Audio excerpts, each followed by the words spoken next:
Y'all ever be watching like a show or like a cartoon show or animation, and there's just like a character who you know is 100% a nigga? Like if they said the word nigga like during the episode, the thought of them saying it wouldn't have even crossed your mind twice. You'll realize 10 minutes down the line, like, oh wait, did he say that shit? For me, my character is Darwin from Amazing World of Gumball. I know he's black. I know he's black. I know he's black, right? You can just tell by the mannerisms, the way he speaks, he's black, right? Darwin is black. Anyways, we got a video about Waves. Characters are 100% black. Go like his stuff. Like my shit. Subscribe to my Instagram. Subscribe to me. Go check out the playlist section. We got music reactions, gaming, all that shit. Let's get into it. I'm ready to rethink your career goals, bozo! You tricked me! Everybody hates me! No, is that Tommy Pickles? Dude, honest! Hold on. I hate him. As a huge cartoon and TV show watcher myself, I can humbly say that I am 100% What's a up, my pioneer quality? to this shit, fam. I'm telling you. I'm talking about if you need something to watch tomorrow, I got you, fam. I got you for real. I've watched at least a couple hundred cartoons, shows, movies, and anime in my life. Go from things like watching the entire I think Piccolo's black too. There's no way Piccolo from Dragon Ball Z ain't black, bro. He even wear the damn Dewey. He wears a Dewey every episode, bro. Dewey. MCU. So watching cartoons you probably never heard of, like Super Noobs on Cartoon Network, and anime like Hitman Reborn, which is the most underrated anime I could possibly think of, fam. Everyone needs to go watch Hitman Reborn. It's amazing. It's an S-tier anime and it's fire, bruv. Go watch it, trust me. But cartoons were hopefully a part of your childhood as much as they were mine. And as much as how cold shows were because of the stories or characters that were in them, it was also because of the representation within the shows. Things like showing off different cultures, they're speaking whole different languages, to even you know where the characters are originally from, because you're from there. And in this video, I'll be talking about characters that are definitely black, fam. As I'm saying to you, man, right now, even though they might not have the skin color, when I see a brother, fam, I see a fellow brother, you feel me? With that being said, let's get straight into it. Starting with one of the most black coded characters of all time, Knuckles the Echidna, fam. Now we know Definitely Shadow. I gotta go with Shadow. Knuckles is like a iffy. I wouldn't say if Knuckles turned into a human, he wouldn't be black. You know who I think Knuckles would be? I'm thinking of like a drill sergeant with that little short ass buzz cut. How Japanese depict white people, like super muscular with that straight little buzz cut, bro. That's who I think Knuckles is real life. Knuckles is one of the most black coded characters of all time. From him having dreadlocks, to him having a whole Jamaican vibe, to all his stage music from the Sonic Adventure games all being rap music. Knuckles is up there on the pinnacle of all characters we all know that are 100% black, fam. Like in Sonic Prime, one of the variants of Knuckles is literally called Captain Dread. Like at that point, they're trying to tell us he's a black guy. They even darkened his skin in Sonic Adventure 2, making this guy look brown skin. I know a real brother when I see one, bro, trust me. But low key, I don't think Knuckles is only black. I think Knuckles got a Native American background to him too, with the whole Echidna tribe backstory from the first Sonic Adventure game, with his whole tribe having a whole similar aesthetic and the same buildings as the Mayans, fam. But I'm pretty sure Knuckles' design was based What on game is Jamaica. it? I look-y want to play that. But anyway, but all the man them know Knuckles is black, fam. That's why Sega got Idris Elba to voice Knuckles in the movies and his show. They know my boy too well, fam. They know him too well. And I'm not gonna lie, Sega. How does Knuckles not have his own 3D game yet, bro? How you finna give Shadow 2 games just dedicated to him? Yeah, my boy Knuckles ain't get one yet. Don't piss Shadow me off, is fam. What are you black, talking about? bro. But no shade to Shadow 05 and Generations. They're cold on Sonic games for real. But another black person we got from Sonic is Vector the Crocodile. And you know why he's a black person? Because Vector wears a bunch of gold, fam. Vector is dripped out in gold, bro. This ain't the same fucking crocodile on Smash Bros, is it? No. The crocodile in Smash Bros used to give me the worst problems, bro. That fat ass gut, big ass belly, little ass head, nigga ain't even got no neck, fat ass wrist, ugly ass chain, fake ass chain. That's why he green now, cause his shit fake. Braces on his gloves and shoes, and he's wearing a whole gold-plated Cuban link chain. I know you know a couple of men that wear gold Cuban links, bro. And Vector is literally dripped out in all that shit all the time. It's his trademark look, fam. Not to mention, Vector is also black because he stays chasing money. Think about it. The Chaotix are the only group out of all the Sonic Heroes teams that actually be operating off the real world. Team Sonic out here trying to stop Eggman. Team Dark were also trying to get at Eggman. Team Rose were just following Team Sonic. And the Chaotix, they were on a job they were trying to chase money for. They stayed chasing this paper, fam. Instead of saving the world, they go the bills to pay. They gotta get their money up to pay rent. I'm talking about these men will probably be so unprovoked to save the world unless they were gonna make money from it. I'm not gonna lie to you. And it sounds kind of trash, but if we're being honest there, everything has a price, fam. Everything's too expensive, bro. And Vector and the Chaotix are just trying to pay their rent. But that's what makes the Chaotix the best team in my opinion, is that instead of chasing a goal of saving the world or trying to influence it, they're just at those places because they're trying to pay their rent. And I can heavy relate to this because I'm broke as hell, fam. I'm talking about I eat water for breakfast, fam. It's actually cold out here and Indeed don't want to hire anybody anymore. Applying for a job is just useless, fam. Big man thing. Like you could be applying to different types of jobs that are basic as hell, like a waiter or a kitchen porter, or even just one of them annoying people walking around asking for donations in Stratford. Them people are so jarring, fam. But places like Indeed or LinkedIn are out here asking for experience like you were just the president or something. Suck your mum, fam. What are you talking about, bro? But we getting off topic here. The Chaotix is You gotta look at them temp services, man. If you go to a temp service, it ain't gonna be the job you want, but you'll have a job within the next week. the most underrated Sonic team. They up there with the Babylon Rogues and Team Hooligan. Elite ball knowledge if you know some of these men. And Vector is one of the most underrated Sonic characters in the series. And the fact that he wears full on gold like he's a 90s rapper and his moral compass is driven by money, he's definitely black, fam. He's 100% black, I'm telling you. Going on to my next character, we have Garnet from Steven Universe. And Garnet is Garnet is black. Literally an afro. This is a terrible pick. Definitely black, bro. If Garnet doesn't give you the vibe of being a black woman, you're tweaking out here. I'm not gonna lie to you. She got a whole ass afro on her head, and I know she be carrying that afro sheen everywhere. Garnet is one of the biggest representations of black people in cartoons. Her whole demeanor with giving Steven wisdom, being confident, being emotionally mature and understanding, and a good leader to the Crystal Gems. These are things you see a lot in black people, especially our strong melanated queens. When I was younger and when I used to watch Steven Universe when it was airing on Cartoon Network, I could just tell Garnet was black from the way she was designed, to how she would act around Steven and the rest of the Crystal Gems, to even the way she would be moving when she would be doing her fusion dances. What's that little shit she just did with her head? Hold on. Be one of the most black-coded characters of all time, and Steven Universe is one of the best cartoons of all time. The story is fire, character is fire, the movie was fire, and the music is fire. Also, Estelle voices Garnet, and I'm not gonna lie to you, man, I only know Estelle from that one song with Kanye, and I'm sorry, I'm not that culture, bro. I'm sorry, I don't know Estelle like that, man. But we love Garnet, and Garnet is one of the biggest characters that gives some of the biggest black representation in cartoons. And speaking of representation, we have to talk about Darwin from the Amazing World of Gumball, fam. We all know collectively that Darwin is a black boy. Definitely a nigga, bro. Let me tell you the episode where I figured this out and my third eye opened, revealing me to the truth behind this. So in the episode titled The Quest, Anais loses her Daisy toy. So Gumball and Darwin go looking for it and realize Tina took it. So Gumball, Darwin and Anais go to Tina's yard, which is a whole scrapyard, and I'm not gonna lie to you, when I saw this, I was like, damn. I didn't know y'all was out there struggling like that. Like, she full on sleeps on a whole pile of steel rods, fam. That's messed up. So Gumball, Darwin and Anais go over there and try to carefully get the door from Tina because she's stupid. That's actually insane, bro. Sleeping on a pile of steel rods, bro. Yo, bro. It ain't funny, but it is, because Tina was really a dickhead, bro. If you watched Amazing World of Gumball, bro, Tina was a dickhead. No, I don't want to hear that. She was misunderstood. She was misunderstood. No, she was not. She was real deal evil, bro. And then always fuck with niggas, and then whenever someone would call her ass out, she would get to crying. We don't have any friends. I wonder why.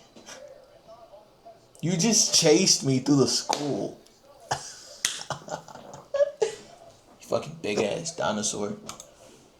With it, and they successfully do retrieve the doll, but then the doll holds them and makes a whole loud ass donkey noise waking up Tina. So now they're all trying to escape her, running for their lives, and this scene is what confirmed Darwin was black for me, fam. Gumball was wondering where Darwin was when they were running, and then Darwin just comes out of nowhere and just outpaced Gumball and Anais, looking like Usain Bolt. And as soon as I saw that, I knew he was black, man, because us black people be sprinting for our lives when we see danger, man. I'm talking about if I was walking late at night and I see 5 men right in front of me in black clothing wearing ballies and shanks, I'm gone, fam. What are you talking about? I'm out there. Darwin is an Olympic level sprinter, fam. I'm talking about he definitely would be out here breaking world records. He was out here moving like a speedster, man. Darwin is professionally a black person, not only because he's always running away from crazy situations at Mark 10, but also because he's literally a confirmed black character. Cartoon Network see him as a black person, and even in the show he has a black human version of himself in that one weird episode that I'm not going to talk about. And in the episode The Heist, where Richard robbed the bank and now they're trying to figure out how to return the money, in Richard's idea of how it would go, look at Darwin, fam. Ain't no party like a Darwin party, you feel me? And by far the biggest reason why Darwin is black, the biggest piece of evidence I had to this back in the day, was in the episode The Microwave, where Gumball and Darwin make a whole monster and Gumball was out here calling Darwin the father to it. And as soon as Mama heard he would be the dad,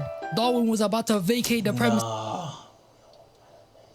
Nah, this has to be worse than that High School Musical scene where like the dude was like, "I'm going to go get milk." That's actually true, but you can find it if you look it up, bro.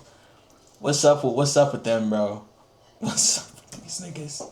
Mrs. I'm talking about get the milk forever, fam. Sounds too close to home for real. But we all been knowing Darwin's black. I mean, this is something we were all certain of before they even confirmed he's a black person, man. And Darwin is by far my favorite in the Amazing World of Gumball. I was relating to Darwin most of the time in the show, and when he started talking to that fine shit Carrie, I had to give this man his flowers. W Darwin! The Amazing World of Gumball's on the Mount Rushmore of being one of the best cartoons of all time on Cartoon Network, fam. And with they getting a new season after 67 years, I'm low-key gassed for this, man. I'm gonna binge this shit, bruv, when it comes out, I'm telling you. Going on to my next character, we gotta talk about the Teenage Mutant Ninja Turtles. And specifically, I'm talking about my boy Raphael. No. I remember when I first... No, definitely Mikey, bro. Mikey is more nigga than Raphael, bro. Just cause like how cool he is. That nigga Mikey got too much swag not to be black, bro. watched the live action TMNT movie and saw how Raphael was moving, I can 100% tell you that he's a black guy, man. Raphael has always been moving like he's black coded since the 2003 TMNT show. And Raphael out of the four is without a doubt. No, this is gonna be a controversial opinion, bro. Raphael is a fake demon, bro. Raphael's a fake demon. Raphael is a JROTC kid. That's who he is. He be talking so much shit. Yeah, he's mainly the one that gets packed up first. Everybody knows this, bro. Everybody knows this. This nigga is like the first to go in every fight. Raphael, the angry one. He's not black, bro. Mikey is. Mikey's always the one that clutches up. Fuck a Raphael, bro. He's been moving like he's black coded since the 2003 TMNT show. And Raphael out of the four is without a doubt a fellow brother, fam. As for the rest of the Ninja Turtles, hell no, they're not black, fam. I mean, you could argue this, like, I think all of the Turtles in the live action movies are black people, 100%. And the same goes for all the Turtles in Rise of the Teenage Mutant Ninja Turtles. But in the shows, nah, bro. There's a clear distinction there between Raphael and the rest of them. Raphael always carried a different vibe and tone compared to the rest of his brothers. And it's kind of like his personality is something I think some black people, including myself, can relate to a lot more. But compared to Donatello, hell nah. Don't get it twisted. Donatello is my second favorite Ninja Turtle. He's tough, fam. But is he a black person? No. Mutant Mayhem Donatello is 100% black. I see a reflection of myself in this man when he was wearing a JoJo hoodie in that movie. That shit was tough. But TV show Donatello, like that 2012 one, is 100% not a black guy, man. This guy is a snow bunny hunter, bruv. Look at the way he was feeling over April. And for the people that say Michelangelo could be black, I have never agreed with that statement in my entire life. Michelangelo always gave me the impression of him being a whole white teenager, of him having a surfer accent and loving skateboards. Like, he's never given me personally the impression of even being black coded. This is where we disagree, bro. Mikey is definitely black. Y'all, please, if you see this video, bro, please let me know if Mikey, which one gives off more of a black vibe, Mikey or Raphael, bro? I'm on the side of Mikey, bro. He got too much swag. That alone already tells me he has too much swag, bro. You can't argue with the swag, bro. Raphael is a fake demon. Michelangelo like he was fresh out of Tony Hawk Pro Skater ad. Like, I don't know what the hell the rest of you man were thinking, I'll be honest. And Leonardo ain't black either. See, Leonardo gives me more of an impression that he's more Asian or more Asian coded. Nah, he gives me Captain America vibes. He definitely gives me Captain America vibes. He's white, bro. He's like a young white guy, feisty guy. With him even acting a lot more like Master Splinter, who's originally from Japan. Like, I always looked at Leonardo as the prodigy to Master Splinter, being an exact replica of him and following all of his teachings. But instead of being a rat, he's just a turtle. But to me, he gives me more of a vibe of being an Asian guy, I'll be honest with you, man. But Raphael is 100% a black man. Especially all the direct versions of Raphael, they're 100% black, man, no doubt about it. But now, my people, we're gonna talk about somebody who headlines in this conversation. I'm talking about every time somebody makes a video or talks about the topic of characters who are black, they 100% mention this guy, fam. Ladies and gentlemen, I'm talking about Piccolo, the Afro-Namekian. I've been saying this, bro. This nigga has a do-rag on every episode. How is this man not black? Piccolo is by far the most black-coded character in all of fiction. Him and Mr. Schnitzel, because Mr. Schnitzel definitely is a black guy. But we're gonna leave talking about him for another time. Piccolo and his fellow African Namekians were just straight up a bunch of black people, fam. Piccolo has shown many times how he's a black person. Like, he's low-key exactly like a black dad. He's strict, takes shit seriously, and always has a quiet, uptight... Wait, Piccolo had a son? Nah. I'm not into DBZ that much, so they probably showed it, but I just never knew that. Like, I don't even remember the last time I've seen Piccolo laugh. This guy stays looking serious, fam. Like, you can tell the difference between Goku and Piccolo heavy. As you can see times where Goku is a lot more jokey and playful around his kids. But this man, Piccolo, was out here giving Gohan serious work when he was literally 4 years old. This guy can barely make a whole sentence, and Piccolo had him in a forest running from dinosaurs. This guy's crazy, man. Piccolo's representation has to be based off black dads, bro. He's disciplined, stoic, resilient, and pushes you to the next level. This guy literally threw Gohan out of a mountain to unlock his potential and literally left him in a wasteland to fend for himself. But That's you know crazy. what? It ultimately made Gohan a better fighter. So really, it was what was best for him. Not only did I see that, but Goku saw it too when he asked Piccolo to help him teach Goten and Trunks the fusion dance, handing him that responsibility because he knows Piccolo can handle shit. And now we gotta talk about how Piccolo always stays fly, fam. Like, every time he pull up to a fight, he always hitting something low key. He gotta show the villains his fit and how he always looking crispy for the camera. Even when he starts taking off his weighted clothes, he literally be doing it like a black person, I swear down. Piccolo is such a drip connoisseur. The guy literally has the ability to give you clothes no matter where you are or what condition you're in. This guy literally got a power to make sure you always stay drippy, fam. Like, what are we even talking Piccolo, about here? real nigga, bro. He's the first. Whenever I think of Dragon Ball, other than Goku, obviously he's the second person I think of, bro. Anyways, thank y'all for watching the video. Leave y'all thoughts on some more characters, bro. I'm trying to think of somebody right now who gives off like a black vibe in cartoons and shit. I got one. A person who gives off black vibes in cartoons, definitely Jake the dog, bro. If you say anything other than Jake the dog, bro, please, we gotta stop lying, bro. Jake the dog's a real nigga, bro. From the way he jokes, the way he sings, his voice changes, that's a nigga. Anyways, if y'all fuck with my shit, leave a like, subscribe, go follow the Instagram. Go follow the Instagram. I put it in the videos for a reason. I love y'all. Peace.